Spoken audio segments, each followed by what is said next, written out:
First books I read on investment were actually in my dad's office. I would go down on Saturday he would have lunch down at Johnny's Cafe with his either one or two partners. Well, I liked to eat everything that I had at my 6th birthday party. I thought the menu there was superb, with hamburgers and hot dogs and Coke and chocolate sundaes. And so there's a lot of community, there's a lot of friendship. I probably know the parents, the grandparents now of a lot of people I meet.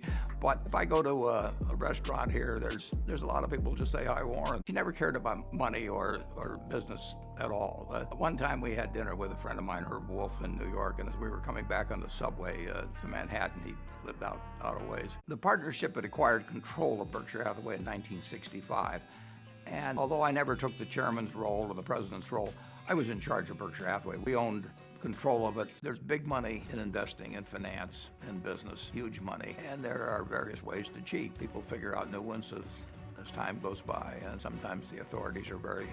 Wedding date was kind of interesting because I was a member of the National Guard here in Nebraska, and on April 19th, 1952, the Missouri River coming up over its banks, and I was getting married at 3 in the afternoon. My mother had a tough time. Her mother ended up in a mental hospital, and she already carried a lot of the burdens of her family. Her brother, who she worshiped, died very young. She was looked at as the mainstay and followed my dad. I basically loved reading, and the library, we didn't buy books in those days. The library was a great place for me, and I would take the streetcar down often and go to the YMCA and go to the library. And I want to tell them or talk to them about what I would like to know if our positions were reversed and they were running the company and I was the shareholders. I mentally envisioned my two sisters, Doris and Bert. Somebody gave me advice right before I was leaving office, and it was, don't rush into what the next thing is.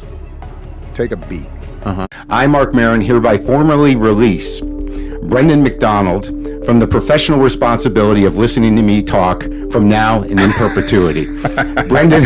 Reps are helpful, man. Reps in talking to people and reps in comedy, but it's weird with both for me because I seem to get just as anxious and To me, I can't imagine anything tougher or more terrifying than doing stand-up comedy. So once you do that, I mean, everything else is